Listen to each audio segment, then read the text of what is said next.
Why call it the Blip instead of the Snap? And how can we get the Peter tingle instead of the classic spider sense? Sense that with your Peter tingle. Do not start calling it my Peter tingle. And did all the people that were on the airplane when Thanos snapped his fingers return 35,000 foot in the air after the snap was reversed? Hi everybody, I'm Peter. Not Parker though, despite any reported resemblance to Tom Holland. And welcome back to OSSA.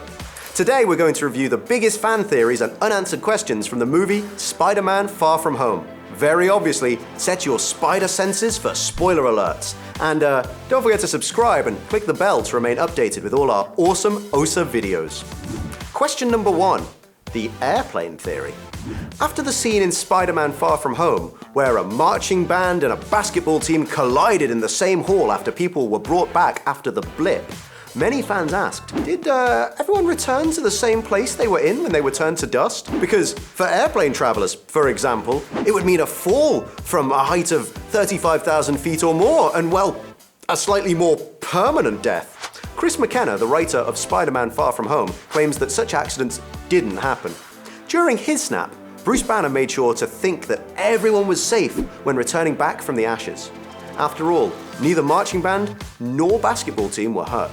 Question 2, the blip instead of the snap? While the fans are wondering why characters refer to Thanos' universe-shattering change as the blip instead of the snap, the writers say that they wondered about exactly the same thing, but in reverse. McKenna said that he was surprised to find out that the term the snap became so popular, even though this name makes sense to us as an audience. Since the beginning of the writing process, the scriptwriters always referred to this event as the blip. It looks like we'll simply have to make room for the two terms for the one event in our reality and the MCU. Question number 3. Are there more scrolls?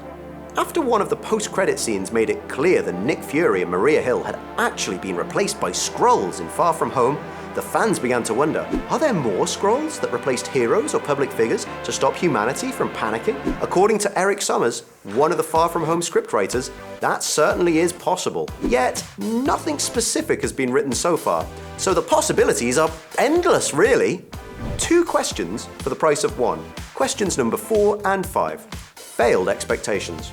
There are 2 popular questions, and the answers to them will most likely not live up to your expectations. Question number 4. Does the sentence, "I thought the Kree sleeper cells were supposed to be a secret that was slipped into the dialogue between 2 Skrulls in disguise," contain the potential for the next big conflict in the MCU? Not really. The Spider-Man writers confessed that there's no master plan behind this line. They actually wrote it long before Captain Marvel. Question number 5. Did Tony Stark name Edith after his father's ex-girlfriend? Howard Stark once dated a woman named Edith. That much is true. But she's in no way connected with the AI system Tony gifted to Peter Parker. The thing is, Stark just loved funny acronyms. And Edith means, even in death, I'm the hero. Tony, we miss you so much. Please come back. Everything just goes wrong without you. Okay, I'm fine. We can proceed. Okay. Question 6. Is the MCU a part of the multiverse? Quentin Beck, the main antagonist in Spider-Man Far From Home, claims that he came from another Earth in the multiverse. That later turns out to be a lie, but according to the writers, just because Mysterio ridiculed the concept of the multiverse and was actually a simple human and former Stark employee from Peter's world, it doesn't mean that the MCU is not going to become part of the multiverse. Looks like Mysterio fooled us twice by fooling us once. After all, there is a multiverse in the comic books, and the idea was represented beautifully in the recent Oscar-winning animated film Spider-Man Into the Spider-Verse. Question 7. Were there alternative ending options? It's always interesting how the movie could work out alternatively. And when it comes to Spider-Man Far From Home, there actually was an alternative option for the ending, though with exactly the same outcome. In one of the post-credit scenes, Mysterio's recording reveals Spider-Man's true identity and actually points him out as a villain. But initially, scriptwriters thought of the possibility to make Spider-Man reveal his true identity during the final battle, willingly or by accident. A similar scene took place in Spider-Man 2 back in 2004. The people Peter saved saw him without the mask but promised to keep his identity hidden out of gratitude. In Spider-Man Far From Home, the moment where Peter's identity was revealed became a post-credit scene because the writers didn't want to spoil the moment of Peter's victory. It would be unjust to rob both the superhero and the audience of that moment of catharsis.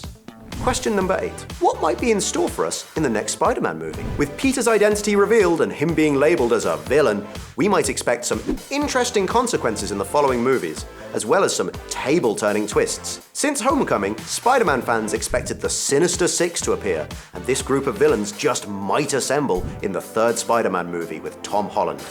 But considering the fact that Peter is now the bad guy, they might pretend to play the role of good guys, which makes everything harder for Peter. Not only will he need to prove himself innocent, but he'll also need to point out his enemies' true evil intentions. Quite a task, and quite a spectacular and astounding twist for us all to watch. Do you have any unanswered questions or unproven theories left after you watch Spider-Man Far From Home? Share them with us in the comments. And if you want more fun movie theories and reviews, subscribe to our other channel, Awesome Movies. Thanks for being with us. Bye!